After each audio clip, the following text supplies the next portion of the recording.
कभी कभी ऐसा होता है ना कि जल्दबाजी में लिए गए फैसले बहुत बड़ी गलतियां बन जाते हैं। आज की कहानी बस एक ऐसे ही पल के बारे में है।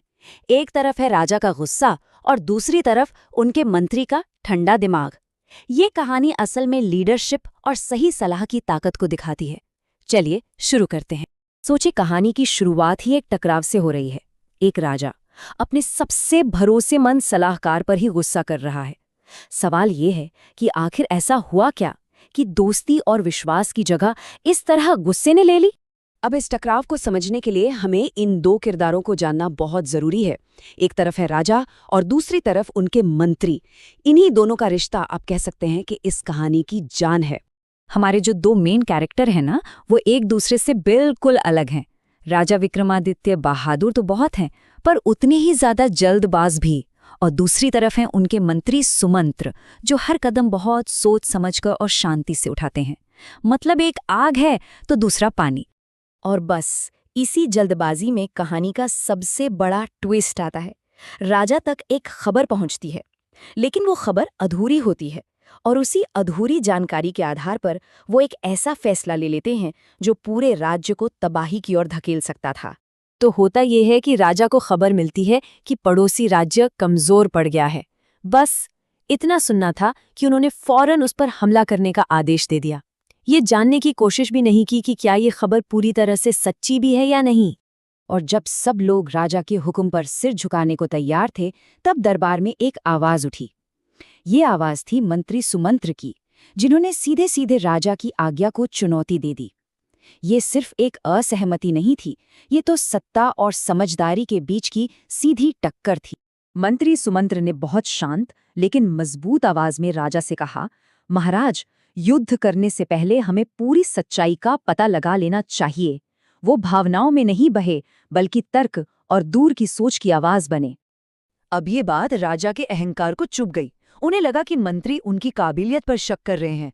उन्होंने इसे सलाह की तरह नहीं, बल्कि एक पर्सनल बेइज्जती की तरह लिया और सीधे पूछ लिया, क्या तुम्हें मुझ पर भरोसा नहीं है? और यहाँ सुमंत्र ने जो जवाब दिया ना, वो इस पूरी कहानी का सार है। उन्होंने कहा, महाराज, मैं आपके फैसले पर सवाल नहीं उठा रहा, मैं तो बस उसके अंजाम के बारे में सोच रहा हूं। यही तो असली फर्क है, जल्दबाजी और दूरदर्शिता में। राजा के इतने गुस्से के बावजूद मंत्री सुमंत्र डरे नहीं, वो पीछे नहीं हटे, बल्कि उन्होंने चुपचाप असलियत का पता लगाने के लिए अपनी योजना पर काम करना शुरू कर दिया, ताकि सच सबके सामने लाया जा सके। देखिए, जहां राजा ने जज्बात में आकर फैसला लिया था, वहीं मंत्री ने एक पूरा सिस्टमैटिक तरीका अपनाया। पहले जासूस भेजे गए, फिर उनसे पूरी डिटेल जानकारी मंगवाई गई और तब जाकर सच सामने आया। और जो सच सामने आया वो वाकई चौंकाने वाला था। पड़ोसी राज्य कमजोर नहीं था, बल्कि उसने तो चोरी छुपे एक बहुत बड़ी और ताकतवर सेना तैयार कर ली थी। मतलब अगर राजा हमला कर देते तो हार पक्की थी। अब इस सच्चाई के सामने आने के बाद सारी नजरें राजा पर थीं। उन्हें अपनी बहुत बड़ी गलती का एहसास हो चुका था। अब देखना ये था कि वो क्या करते हैं। ये राजा के लिए एक बहुत बड़ा सबक था। उन्हें ये बात समझ आ गई कि उनकी एक जल्दबाजी पूरे राज्य को तबाह कर सकती थी।